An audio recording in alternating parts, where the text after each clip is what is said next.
Salam sejahtera, saudara-saudari. First, kongsi facai to all our Chinese friends. A very happy New Year and a very prosperous New Year. And a peaceful one for everyone. Saudara-saudari, Tunku Abdul Rahman dikenali sebagai Perdana Menteri untuk semua rakyat Malaysia. Tunku Abdul Rahman was a Prime Minister for all Malaysians. Bagi saya, itu merupakan warisan terunggul yang ditinggalkan oleh Tunku, dan warisan itulah yang akan saya bincang pada hari ini. Antara kata-kata beliau yang tidak asing bagi kita adalah "There is a place for everyone under the Malaysian sun." Dan kata-kata ini mewakili impian beliau untuk Malaysia dan rakyat Malaysia. Beliau juga dengan senang hati menyatakan bahawa beliau adalah Perdana Menteri yang paling gembira di seluruh dunia apabila beliau melihat rakyat Malaysia, pelbagai bangsa dan kaum bersatu padu bekerjasama untuk membina sebuah negara yang makmur dan berjaya. Beliau arif dalam menonjolkan keistimewaan setiap kaum. Beliau tahu walaupun terdapat perbezaan ketara yang wujud di antara kita, suatu kekuatan yang luar biasa terpendam di sebalik perbezaan ini. Beliau pernah berkata, "Let this country be an example to the rest of the world of how the various people of different races with different creeds can live as one people, at peace with one another for the good of all." Beliau juga berkata, "No one racial political party can hope to achieve political success or national glory if they go on communal, religious or sectional issues. So an alliance party based on cooperation of the major races in this country is a must if the people of the country want to live in harmony." Tunku sangat kecewa dengan kekecohan yang berlaku pada tahun 1969. Dalam satu ucapan beliau pada bulan Disember tahun tersebut, beliau berkata, "Malaysia tidak ada rakyat kelas 1 atau 2. Setiap rakyat yang tinggal di negara ini menikmati hak dan layanan yang sama yang diberikan oleh kerajaan negeri itu." Beliau juga berkata bahawa orang-orang Cina dan India diseru mendidik anak-anak masing-masing supaya benar-benar mencintai negara ini, dan ibu bapa Melayu jangan menanamkan semangat di kalangan anak-anak mereka untuk membenci kaum-kaum lain. That was so many years ago. Tunku juga dikenali sebagai seorang insan yang berpegang teguh kepada prinsip keamanan. He was known as a man of peace. Pengisytiharan kemerdekaan mengandungi kata-kata seperti berikut: "Dengan limpah rahmat Tuhan akan negara ini akan kekal menjadi sebuah negara yang merdeka dan berdaulat serta berteraskan kepada prinsip-prinsip kebebasan dan keadilan, dan sentiasa menjaga dan mengutamakan kesejahteraan dan kesentosaan rakyatnya dan mengekalkan keamanan antara segala bangsa." Itulah impian yang dijanjikan kepada rakyat Malaysia. Impian yang dibina berteraskan prinsip-prinsip kebebasan dan keadilan. Itulah janji yang diberikan kepada kita semua. These were the promises made to us.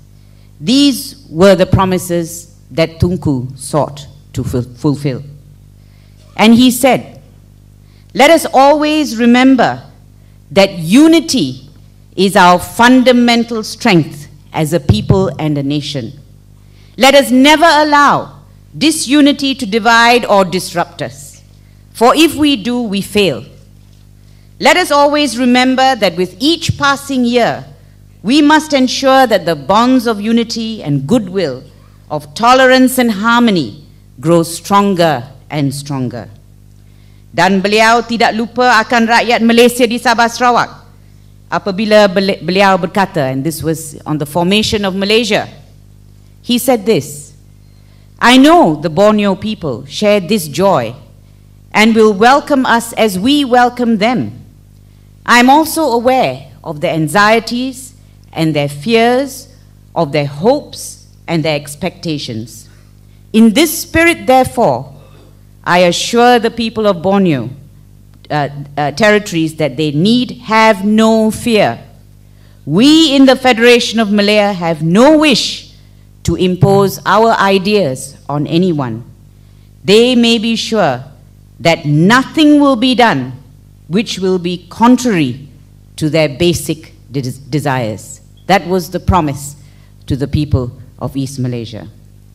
Tunku dikenali sebagai bapa kemerdekaan. Tetapi bagi saya dan rakyat Malaysia, beliau bukan sahaja merupakan bapa kemerdekaan, tetapi juga merupakan bapa solidariti.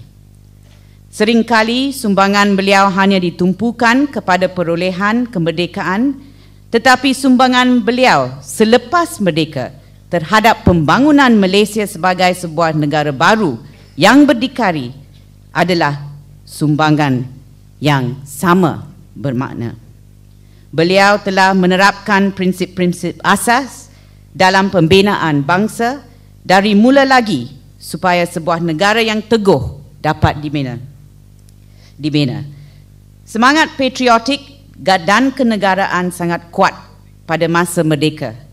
Rakyat Malaysia sangat tekun dan teguh dalam usaha mereka untuk memastikan negara yang merdeka ini tidak gagal, tetapi membangun menjadi sebuah negara yang berjaya. Mereka menyambut seruan Tunku untuk bekerjasama. Rakyat Malaysia daripada pelbagai bangsa bersama membanting tulang dan bangun menyahut cabaran untuk memajukan negara ini. Saya tahu akan perkara ini kerana pada masa itu ayah saya dan rakan-rakannya, my father and his colleagues, merupakan antara rakyat Malaysia yang mendapat inspirasi daripada seruan Tunku untuk bekerjasama membina negara yang baru ditubuhkan ini. That was the time when the spirit of nationalism was reigning high. But what inspired people to work for this country, everyone, all the citizens of Malaysia, was the inspiration of the Tunku. He made everyone feel that they belonged, and that was crucial to the building up of Malaysia. Inilah yang menyebabkan Tunku mengisytiharkan diri beliau sebagai Perdana Menteri yang paling bahagia di seluruh dunia. Oleh itu, Malaysia telah menjadi suatu kejayaan. Slogan kata Malaysia Truly Asia sememangnya mempunyai makna dan bukannya suatu slogan kosong semata-mata. Itu merupakan kepimpinan yang dibekalkan oleh Tunku pada saat-saat genting dalam sejarah negara kita. Tunku showed leadership. We may not agree with all the decisions that he took. Even he agreed that there may have been mistakes. I am human, he said. But he was decisive and he did lead. Tunku governed with his heart and his mind, and that is key. He knew the hopes and dreams of the people depended on his leadership. The same thing is true today. Every single MP, member of parliament, sitting in parliament who have taken the oath to serve must remember that they hold in trust the hopes and dreams of the Malaysian people, and they cannot do anything to destroy that. What would the Tunku say today? Maybe you all have your own views about that. I would say he would say the same thing that he said then, that unity is our fundamental strength. He would be sadly disappointed at the attempts that are being made to divide us. He hated racism and was vocal in his criticism of apartheid. We need to remember this. So how do we stop groups of people who are bent on dividing us? And we know, I don't have to tell you, this is nearly every day on a daily basis. We hear stories of how groups of people are out there absolutely determined to divide us as a people. So what do we do? When they speak the language of racism and bigotry, we must respond with the language of unity and togetherness. When they speak the language of ignorance, and there's plenty of that, we must speak the language of knowledge. When they attack our brothers and sisters, we must defend them. Look at the way PAS is defending Teresa. Look at the way so many people have stood up to speak up for the comments that have been made about Teresa, the attacks that she is receiving. It's shocking. Of course, the tight slaps and all that, I have never seen anything like this in all my years in Malaysia. And of course, what's worse is that they're going to get away with it. They're going to get away with it because our Home Minister doesn't know the law.